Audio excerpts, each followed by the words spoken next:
네, 여러분 안녕하십니까. 제주 4.3 특별법 개정안이 탄력을 받을 것으로 보입니다. 오늘은 이와 관련된 소식부터 시작하겠습니다. 네, 참으로 반가운 소식입니다. 4.3 특별법 개정안의 핵심 중 하나는 당시 불법 군사재판의 무효화 여부입니다. 하지만 정부는 그동안 부정적인 입장을 견지해왔습니다. 부처 의견이 다르다는 게 이유였는데 개별적인 재심 신청엔 한계를 보여온 겁니다.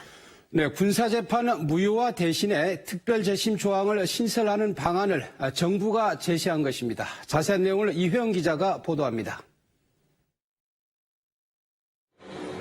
4.3 당시 군사재판을 받은 수용자는 2,530명.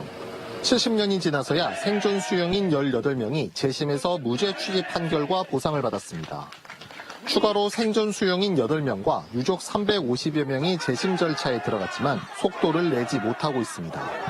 특히 유족이 없는 수용인 희생자 1000여 명은 명예회복조차 막혀있는 상황입니다. 그래서 4.3 특별법 개정안은 명예회복을 위해 당시 불법 군사재판을 무효화해야 한다는 내용이 포함됐습니다. 하지만 정부는 법체계상 불가능하다는 입장을 보여왔습니다.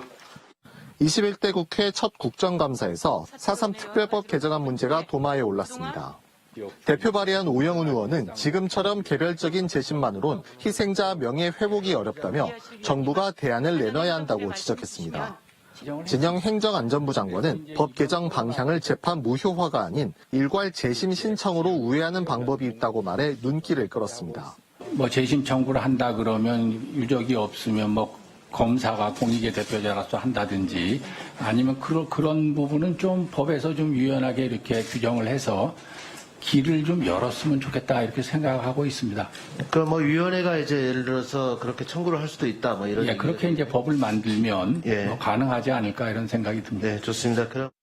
오 의원은 4.3 진상규명 명예회복위원회나 검사가 일괄 재심을 청구할 수 있도록 법 개정이 된다면 군사재판 문제 해결의 실마리가 될 수 있다고 평가했습니다. 수용인에 대한 명예회복도 법 개정 상황에 따라서 달라질 수 있다 이렇게 생각을 합니다. 국정감사가 끝나는 대로 법안 심사소위원회가 다시 재개될 겁니다. 그 재개되는 과정에서 정부의 안으로 그런 특별 재심과 관련된 조항을 어떻게 넣을지에 대한 이야기가 있게 될 거고요.